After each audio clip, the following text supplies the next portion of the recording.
Was it too? But I also read that you made a decision to make the music more the way it is now, and beforehand you were more aggressive, more loud. Was it true? Because I read it it was more what you would call power pop before, I would say.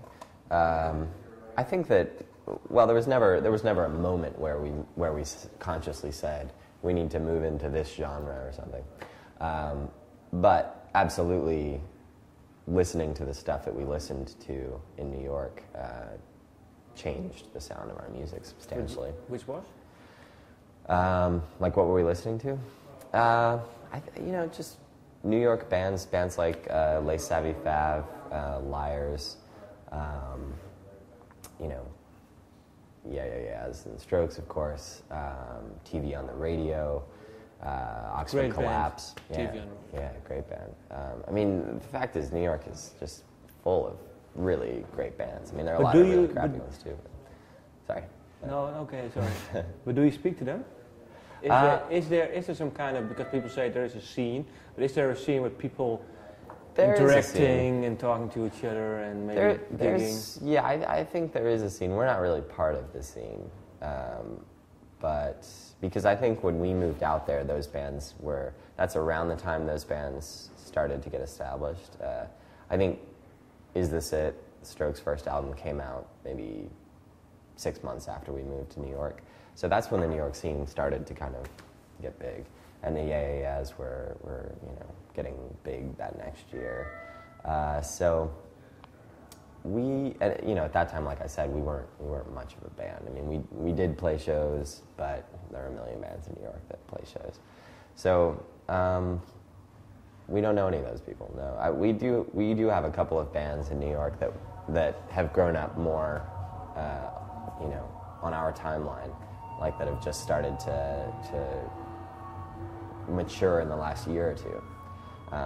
And those are bands that I think are starting to get big now, that hopefully a year from now you'll be impressed when I tell you I know them. But name me a few. I would say then we'll have it. Yeah, then we'll have the evidence. Shy Child. Okay.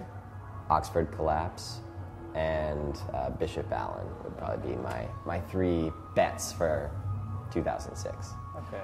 Those are bands that I think are sort of at a similar point to where we are now, maybe 6 months behind, and they're gonna get big in the next year. And you were saying the sound evolved. You were saying? Yeah. Well, I think the thing is, if you go to a Les Savy Fav show, and you're sort of blown away. You have to be really arrogant to go home and say, I'm going to keep my music the way it is, because the fact is they're better than you. So I think, you naturally, I don't think it's as conscious as we're going to start trying to play like Les Savy Fav.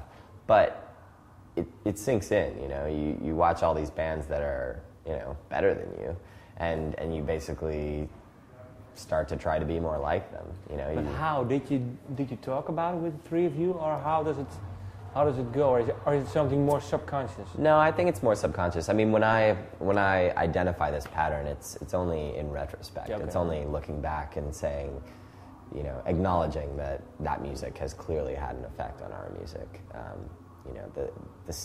I think most specifically the drum stuff, the rhythms, the sort of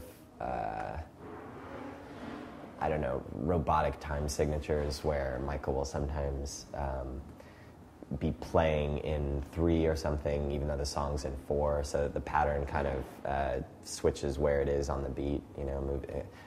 I think that to me sounds very New Yorky, and then the Keith's guitar tones sound very New Yorky to me. His delay,